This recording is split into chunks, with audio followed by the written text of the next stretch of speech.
America, Europe దేశాలకు ఒక అదృష్టం ఏంటంటే, వాళ్ళకి పక్కన ఉన్నటువంటి దేశాలతో పెద్దగా గొడవ లేదు. సెక్యూరిటీ థ్రెట్ లేదు. టెన్షన్ గూడా లేదు. మన దగ్గరకొచ్చేటప్పుడు మన పక్కనున్న దరిద్రులతోనే పెద్ద టెన్షను. ఆ చైనానేమో వెన్నుపోటు పొడుస్తుంటుంది. పాకిస్తాన్ ఏమో గుండెపోటు పొడుస్తా ఉంటది. ఇప్పుడు ఆ పాకిస్తాన్ కొత్తగా ఒక దిక్కుమాలిన పని చేస్తుంది. మన దగ్గర మత్స్యకారులు ఇక్కడ సముద్ర తీర ప్రాంతాలు ఈ మధ్య కాలంలో నాశనం అయిపోయినాయి. అది కెమికల్ ఫ్యాక్టరీల వల్ల కావచ్చు, లేకపోతే గనక వివిధ రకాలైనటువంటి చర్యలు తీసుకోవడం వల్ల కావచ్చు, సముద్ర తీర ప్రాంతాల్లో మత్స్య సంపద పడట్లేదు. మనం పిల్లల్ని ఇక్కడే వదులుతున్నాం. ఆ పిల్లలు ఎన్ని చచ్చిపోతున్నాయో అంచనాలు కూడా లేవు ప్రభుత్వానికి. దాంతో ఆ చేపలు పట్టుకుంటూ అట్లా ముందుకెళ్ళిపోతారు.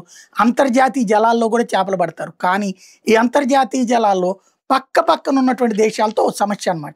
ఎక్కడది టచ్ అవుతుందో తెలియదు. ఇప్పుడు భూమి మీద అనుకోండి సరిహద్దు ఇదిగో ఈ పక్కనే అని తెలుసుద్ది. లేకపోతే అవతల పక్కన తెలుసుద్ది. కానీ సముద్రంలో అట్లాంటిది ఏమీ ఉండదు కదా! అలాంటి ఏదన్నా వాడు గీత గీసి ఈ గీత దాటి రావద్దంటే మనోళ్ళు కూడా వెళ్ళరు. కానీ అక్కడ ఏ గీత ఉండదు. అక్కడికెళ్ళిపోయాక మా సముద్ర జలాల్లోకి వచ్చారని చెప్పేసి అరెస్టులు చేయడం జరుగుతుంటది.